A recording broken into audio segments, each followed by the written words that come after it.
I just want to introduce myself. I'm Chani Schreibhand, and I'm the founding editor of the Uplift Jewish Women's Magazine, and I'm also a certified menopause support coach.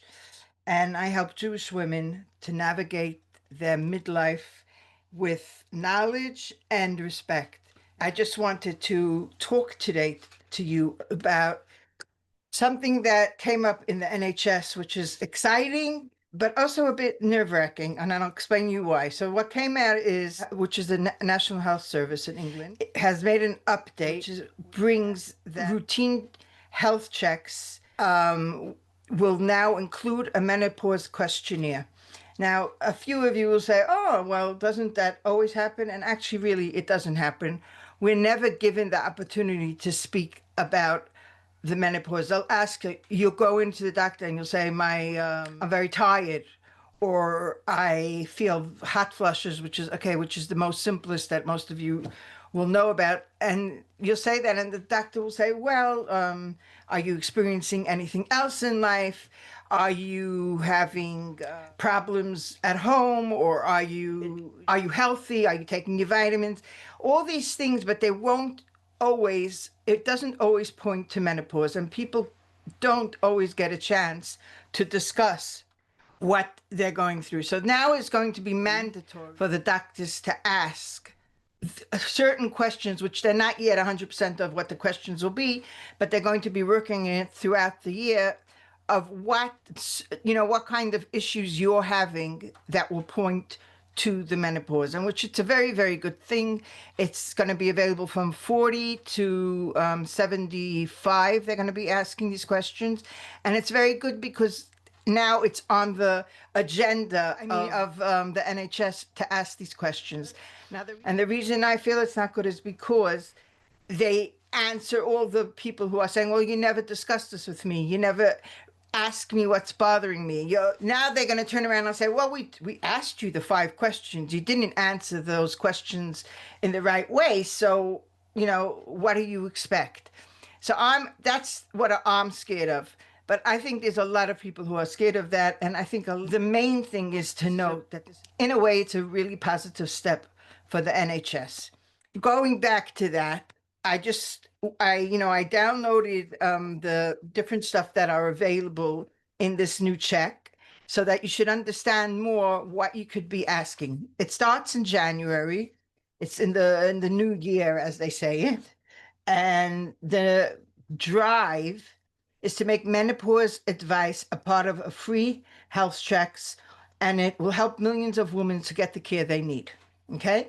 Menopause questions and help to be included in routine NHS health checks for the first time nationally, raising awareness of symptoms and giving women the confidence to seek help. Okay. And it marks a major shift in women's health care as the government overhauls outdated system as part of the mission to build the NHS fit for the future. Okay? Now, millions of women across England will benefit from menopause being included in routine national health checks for the first time, making it a landmark step forward in the woman's health care. Routine appointments will now tackle one of society's most overlooked health challenges, ensuring women experiencing perimenopause or menopausal symptoms get the right information and support, while also raising awareness earlier so more women recognize the signs and seek help sooner if needed. Now, in my case, let's say, okay, in my case, if I would have had these questions when I was younger, it might have helped me in respect for missing out, I would say 6 or 7 years of my life because of the symptoms I was suffering with. Now, I know a lot of you, if they're going through it or if they're just starting it or where you're up to in the menopause situation, but I do know one thing, that if we are aware of our symptoms, if we know what we're looking for, it helps us a lot to ask the doctors. Now, every doctor's office should have at least one doctor that's qualified specifically with extra tuition on menopause. That's something that the NHS has been pushing for a long time. It doesn't always happen. but it is something that you should definitely ask your doctor about, because every doctor's office should have someone. Another thing is symptom wise. People don't realize how many symptoms are down to the menopause. I was looking and I found over 40. So let me go through some of them so that you could understand where is a symptom and what isn't. And I always tell people that if you write down your symptoms and you keep track of it for just at least 1 month, try to keep track of it, you'll see what's coming from the menopause and what's coming from, from life. Life is also gets in the way, and we also have things that are just happening for other reasons. And it's good to know which is of which. Okay, so let me just go through quickly. Tinnitus. Tinnitus is a ringing in the ear. Now, did you know that the estrogen levels in a person's body affect the hairs that are in the ear canal? And those hairs are what keeps your hearing healthy. So when your estrogen levels fall, that could affect your hearing, the ringing in your ears. It could affect a lot of things in your ears. Okay, so that's very interesting to know. Not everybody knows that, and they get very nervous all of a sudden. Oh, why am I getting tinnitus? That's a very good reason why you're getting tinnitus. A metallic taste in your mouth. A lot of people say, "Oh, everything tastes like has a different taste. What happened to my taste buds?" And that's a symptom. Blurred vision. That's a symptom of menopause. I'm just going to go through all of them because I think that people don't really know, what kind of stuff are going on. Okay, increase PMS. Okay, so premenstrual syndrome is when you're having really bad periods and you get this depression and all those symptoms. People get that a lot in this part of their lives. Increase sugar or carb cravings. Now, this is a very, very, a lot of people say, oh, I'm gaining weight, and why am I eating so much? And it's not that you're eating so much, it's that your cravings become very, very strong in this time. So if you always had a sugar craving, you could expect it to become more. Or if you had a carbs craving, you could expect it to be worse now. You also have a change in taste and smell, a burning tongue, which was, I never realized that that's from this. And I used to get it like the tip of my tongue. I used to find it like really burnt me, and I couldn't figure out why. And that was from this. Okay, gum problems. Sometimes your gums start receding a bit. You should always check that out. Changes in appetite, increased allergies, difficulty falling asleep, increased emotional sensitivity, breast swelling, which brings me also, I would really recommend, especially in October when it's on everybody's, the top of everyone's head. Anyways, it's a very big important thing that we check our breasts. So they say check it every time at the same time of the day, and you should check it. Let's say you're taking a shower, check it every time in that shower at the same time. So that's besides the breast swelling that you get. So people do get breast swelling, but you should always check your breasts anyways. If anyone wants me to give a short demonstration, I'll do that, for lumps and bumps and all that. Okay? Okay, breast tenderness. That's also from having your menopause. You could get that very badly.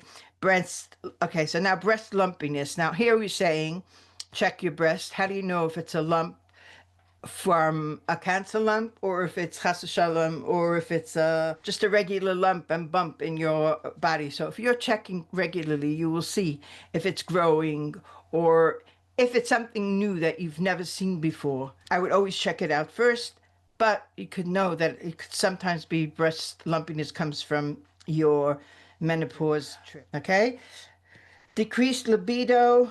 You have no kayach for anything. You just feel, I can't say it any other way, but you feel really blah.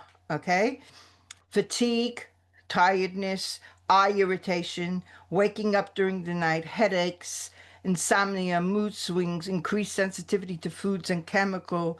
Let's see, brain fog is a really big one.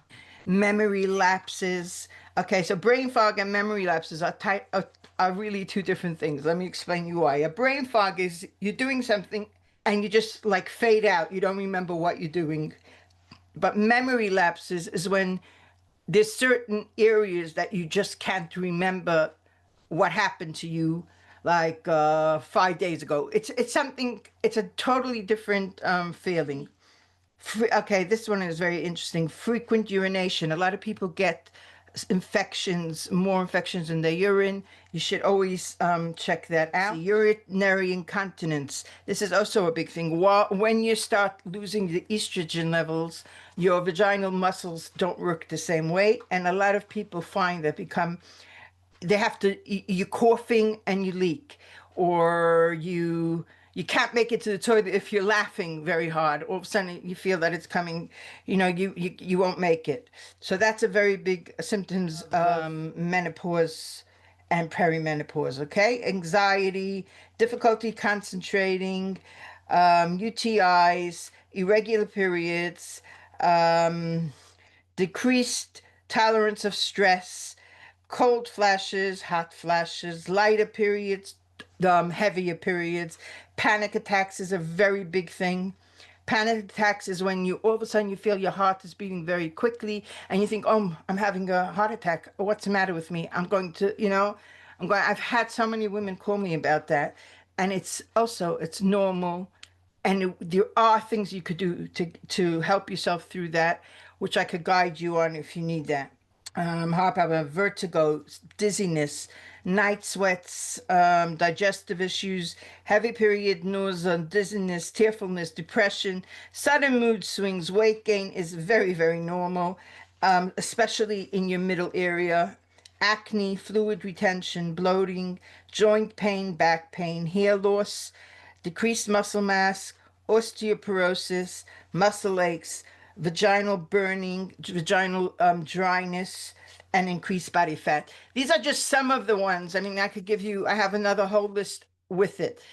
You could go on and on, but I think it's good to know what to expect. Sure, you have things that you want to discuss. That's why I said it was a conversation that I wanted to hear if anyone has anything that they were worried about specifically when they went to the doctor. And maybe we could come up with something that you could, use when you go to your doctor and ask them Hannah. for help. Hi, Hannah. Hi. Hi. Uh, Do you have any questions specifically? well, I'm probably past it, but I just want to know till what age do you expect all this? You could go until like 75. Oh, thank you. Definitely. Right, well, I've got a way to go till then. Yeah, I think so. Yeah. But it's a few things you mentioned there I really felt over the years. I thought it came from my COVID. You would be surprised what comes from Wow. this. Wow. Yeah. Especially And it's very good to keep an eye on it because there's things that you could do to help it. the tinnitus, what do you call it? Tinnitus, Tinnitus. yeah, and the fast heart rate. Yeah. So it's quite similar for the way your estrogen You can levels are hear it in your working. Yeah. ear. It's a thing. And it is very normal for that to happen. And can one take something for that? Okay. So like I always say, there's either HRT or there's different kinds of, there's Vioza, there's all different types of stuff that you could take. Right. And they do help, definitely. But the HRT they frown on. No, they really don't anymore. It shouldn't be because there's so many different versions. And I mean, when you take it by mouth, it's one thing. It could affect you and it could it has a little bit of a chance of being, not cause cancer or migraines or things like that. But if you take it transdermally, which means that you're taking it by either a spray or a cream or a patch, it doesn't work the same. So Uh-huh. the effects are so limited, they're so small for the cancer scare that it really doesn't make a difference. Right. I Okay. mean, you could get that anyway. You're Yeah. anyways under that type of scare.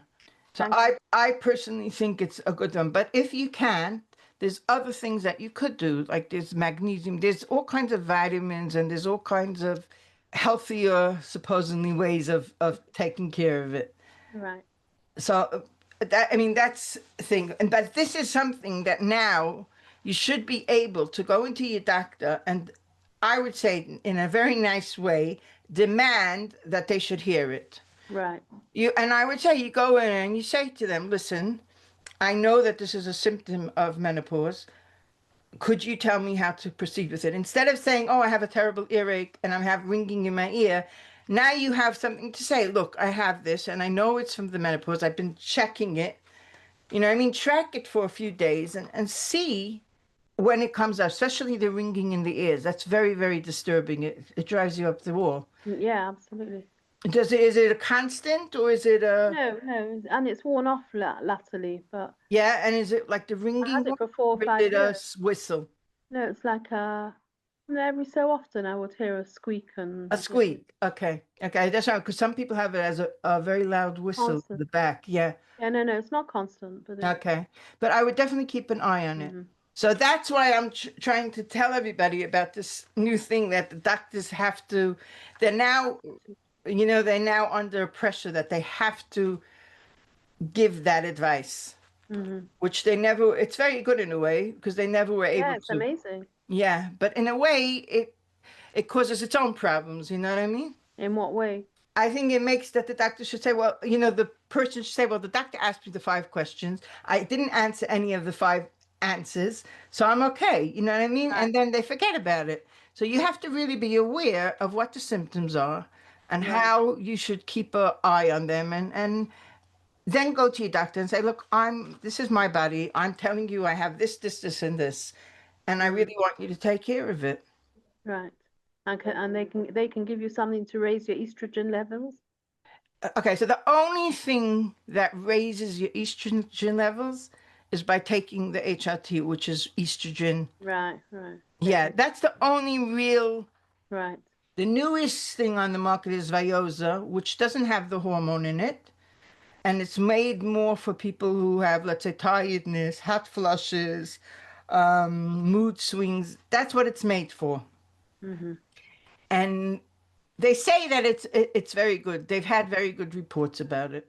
So it's very good. I mean, that in this country we have a really they're very good at testing everything. It's funny, we Right. don't realize it, but we are stricter than in America. In America, like they let you do in so many Anything. different things. It's Yeah. unbelievable. I'll give you a download of the different symptoms that there are, okay, so that you could keep a track of it. And I added many more to the list that I usually give.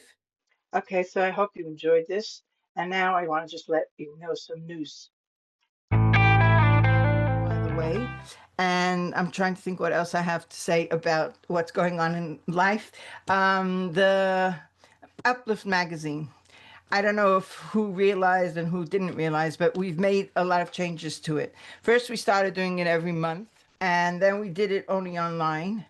Now we pre-ordering, and now I'm going to put through again a change because I'm finding that it's just it's really a one-man band. So how I'm going to be doing it is I'm going to put out a lot of more articles in the newsletter that you could download. Like every week I'll put in a few articles, not only from me but from other women who write, and then maybe 4 times a year we'll print a proper amalgamation of all the articles. I think that's the best way forward for us. And I hope you'll bear with me while we do all those The transition. transitions because I really am doing it all here behind this desk and it just takes longer than I realized. It's getting more difficult and I really want to continue, but I have to find a way that it works. Yeah, but you should know that me at the beginning of my menopause, I was diagnosed with Graves. I was having an off palpitation, Yeah. and I went to see the doctor. And the conventional medicine treatment that they offer you for such a thing is absolutely horrific. Yeah. So I started to look at natural ways of treating it. And I asked my doctor to refer me to a different consultant, and he did. And the consultant I saw was a lady, and she was so sympathetic to me, and she totally agreed, and she said yes. She said definitely try the holistic method. I needed to take lots of different supplements, which really helped, like sea and I think that it definitely made a difference. But I did have to go on medication, carbimazole, but I only went on it for 2 or 3 months. The whole condition cleared, and Liana Roshem, it's never come back. And they told me that usually you have to take it for 18 months, the medication. But Roshem, after 3 months, I stopped taking it and I was fine. But I was also treating it holistically, and I think that it makes a difference. I do think that it does make a major difference. It definitely makes a difference. But I always say you must do this with a doctor's advice, because did they check your vitamins? Did they check your bloods? Yeah, they checked my blood. The reason why they wouldn't have normally found it, but because I'm a foster carer, I have to do this medical every year, and it's because of this medical that they found that the blood test came up. They said everything else is fine, just one of the thyroid, one of them was high, so they said it was overactive. But Baruch Hashem, Chasdei Hashem, like naturally, most of my life I am really careful what I eat. So I just go through a phase very recently where I just ate anything and everything, and I didn't recognize myself. I was crazy. Why am I doing this? I don't need it. Baruch Hashem, I've got over it. But, it's not, yeah, but you know something, it's very, I always say it's very good to say holistically, and I agree with holistic health. I'm very supportive of it. But I also say that you really, when it comes to this, when it comes to being in menopause, you cannot replace the hormones without having the hormone. It just doesn't work. Yeah. So there are other things that you could do, but the real truth is, to replace the hormone, you need the hormone. So do you remember that you made like a big event? There was a big event that you were there, and there was people speaking, and there was yeah. Prestwich Pharmacy. Yeah. I went to see them. I had a whole conversation with them, and they recommended a few things for me. And then I went to see my doctor. I'm actually in my doctor's surgery. There's a female doctor, and I requested to see her. And I literally had a list, and I went through everything with her, and I did speak to her about. I told her I don't feel any. I don't have hot flushes. I don't have. Yeah. So then you don't. Yeah. But she did recommend. I did say to her, maybe I should still take the pessary. You know the. Yes. Yeah. So she said, yes, that's a very good idea. I think you should take it for the rest of your life. So I started taking that. The only problem is, because at the beginning I had to take it for 2 weeks. So let's just stop there and wait. Let's tell everybody what that is, because that's really important. So that's called transdermal, and it's HRT that goes through your vaginal passage. And what happens with it is it doesn't go anywhere else but in your vaginal area. That's it. And that's the only place that gets that hormone. So it's not the same as taking. Yeah, and it's not the same as taking regular HRT. It doesn't go into your blood flow, and it's only for the dryness and for the keeping the elasticity in your vaginal passage. And it's so important because I don't know if you've ever seen, but some people, I mean, you see paper, some people describe the pain of having the dryness as a piece of paper. It is so painful. So I always say, if you have any dryness at all, get onto that as soon as you can, because that really will keep the elasticity, and it will keep the moisture the healthy moisture in your vaginal area. Okay, continue, Rachel. Yes, then beginning I had to take it every single day for 2 weeks, and then she said, and then it goes every 3 days or something. My problem is that I don't remember. I started to write down what day I took it, so I should know which day I'm going to take it next, and then I got completely. Okay, so it's every third day. Yeah, I should like to take it every Monday and Thursday, but I forget, and then it can be 2 weeks. Whatever. Okay, it's all right because you have the moisture in it. You've been taking it for how long already? Probably about a year. Okay, so then the effect is there already. So if you're missing 1 week or even 2 weeks, it's not going to be the end of the world. But if you find that you're starting to get more problems, if you're getting drier or something like that, then you could increase that to every second day. Yeah, that's true. Okay, so just good to know it. Yeah, definitely. Okay, is there anything else that anyone wants to add to this? Okay, let me just say one more thing. A few more things, actually.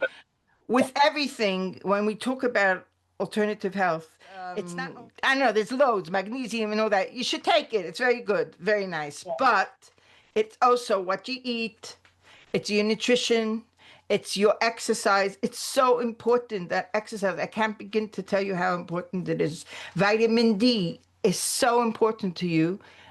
Because first of all, in England, more than anywhere, there's no sun. I mean, the sun really important. To get that sunshine is extremely important. To get exercise. Now, I don't even mean running around 50,000 times. It's nothing to do with that. 10 minutes a day. If you even go into your kitchen and you take cans of, I don't know, something heavy in your kitchen, that's a little heavier than you would usually hold, and you do 10 of these, it just, getting the movement into your body is so important. And we really don't realize how important, especially it's like a strengthening exercise is more important than any other exercise you could do. So yeah, I don't know if any of you know what the ropes are. It's like elastic bands. If you do anything with resistant, is going to help you a lot. It's going to help your bones. This is the age that we get the most problems with osteoporosis. And the only way of working with that is to build up our muscles. And I'll tell you more, when you're losing weight, sometimes you lose it very quickly and you're losing a lot of muscle fat. So it's so important to work on that. And I mean, that is more important. I can't begin to tell you how much more important than anything that is. So even whatever you do, if you don't take HRT or you want to go down the healthy route or whatever it is, include this part of it too. So when I say nutrition, I mean, have a look at what they recommend. Okay, every time you look for something, you don't find it, but I have it. Okay, so that's very good to know. And like also exercise, walking is very good for you, but if you walk with a weight in your hand, it's even better. You understand what I'm saying? So I want to tell you something. I'm very good at talking, by the way. I just want you to know that this is not my perfect lifestyle. This is the perfect lifestyle I give over. And I hope that I could do 3/4 of it. I'll be fine. But I don't always follow my own guidance. But the truth is, it is really important to do the walking and to do also when you're very nervous at home, do breathing. Breathing exercises are fantastic. It gets you to, you hold you get your feet onto the floor again, and you start to realize, okay, take a step back, let's do some breathing. And it's so easy. All you do is you breathe in through your nose, you hold it for 4, and then you let go. Shh. Your outgoing breath should be longer than your incoming breath. That's all it is. And another good thing I recommend is if you have a problem sleeping, there's a very good app called Balance. And if anyone wants it, you should tell me, because I think I might have a year's free subscription to give out. And I find it really puts me to sleep. It's like a very, drony voice telling you to relax. Now breathe in, breathe out. And, by the time you hear it 4 times, you're fast asleep because the noise makes you nervous. Okay. All right. So now I recorded this, and what I will do is put it up. And do you two mind if you're on it? No. Okay. And I'll put in what did I say? The food thing, and I said I'll put in the symptom tracker. Yeah. Yeah. Okay. And if anyone has any specific things that they want to talk about, you can always, get in touch with me privately, and we can make an appointment, and we could, sort it. You could sort it out. Everything is manageable. There's something for everybody. I have a question that I should really ask the doctor, but I've not asked it. Okay, who am I talking to? Rachel Cohen. Oh, yeah, Rachel, yeah. I do a lot of exercise because I give Zumba classes, yeah? And a lot of it is jumping. Yeah. I'm also worried about my joints. Okay, I'm not so worried about the joints. I would worry more about your pelvic area, meaning your floor. That's what I would be Right. worried about. So what I would do is do the Zumba, but make sure to do also in the same week, do a stretch exercise. I do practice every morning in my room for 15 minutes. Okay. So make sure And that you're I do counteracting everything you do. right. Yeah, because I know you give the Zumba for years already, and I know, and I love, loads of people love it, and it's fantastic. But the thing that I would be very worried about is your floor muscles and your leakage, and all that could come from that. Because it's a lot of, like you say, it's rebound. That's what it is. I don't leak from jumping at all. It's so interesting. Have that problem, the leakage. A I lot know of people I've don't. had to come to my classes because of it. Interesting. Yeah. I had to stop coming because when they jump, they leak. I said to them, you can do the Yeah, exercise without. yeah, and that's it. So that's why I always say, if you want to do jumping, but make sure that you're counteracting it with building on your core muscles and strengthening that whole area. I mean, it's so funny because Rachel, you're doing the Zumba and I'm doing the other exercise, and the truth is both of them could work, but you need both of them. Yeah. I do every morning, at least 15 minutes of Pilates. Right. So do a lot of, I'll tell you what, do a lot of squats. And when you come up from your squat, make sure you're pulling in your core muscles, that in. Because it's not enough to just do the squat. Because when you do the squat, you're letting everything out, but you have to make sure that you're tightening it back up. It does what you need it to do. Another good thing is to put a weight. When you're doing it, put a weight on your stomach. Really? Yeah, Wow, and that will keep it even tighter. Wow, I could do that. Yeah. Yeah, you could definitely do that. If you're doing so much Zumba, then you could definitely do that. Yeah. So what you're going to be doing is working on that core. Yeah. Okay? Okay, no. Yeah. Yeah. Very good. Any other questions? I also What about Pilates? Okay, so what I do is much more Pilates, and what Rachel does is very much jumping. Pilates is very good. Pilates, that is what we should be aiming for in this stage in life, is doing more Pilates. Even if you're doing jumping, make sure you do the Pilates also. You have to counteract what you're doing. See, I find that for me anyway, Zumba is a fantastic exercise for getting your emotions out, for jumping, for getting, your head. It cleans your head. For mental health, it's fabulous. I know. I really do believe that. But I actually because of the other, say that again? Sorry, I actually made a DVD of all my Zumba dances. If anybody wants to buy it, I'm selling it for £25. If anybody wants to do it at home, because they don't want to do it if they can't get out or whatever. That's very good to know. But that I think that is Zumba is for the mind, for jumping, for getting and for enjoying yourself. It's a whole different ball game. Whereas mine is very, very deep, and it's working on the muscles, and it's very good, and yeah. So it's two separate types of things, but you need both. Pardon? Yeah. Yeah, I agree. I think we need both. Yeah, definitely. Yeah, yeah. Okay, so I think we went through what I wanted to. I really felt that you needed to know about this doctor business, because I just found it so amazing that they all of a sudden opened up. Like, come on, where were we all these years? Did they not know that women existed and that we were going through the stage of life, which takes up so much more of our life than even having a child takes up. It's we're in this stage of life more time than you're in childbirth. Yeah, it's unbelievable. And loads of us are suffering so quietly, and we think we're the only one, and there's so much that we could do for it. It's just a shame that we're not giving ourselves that voice. Yeah. Okay. Yeah, thank you very much for bringing You're welcome. it up. Thank you. I'll see you all. Take care. Take care. Bye. Good night.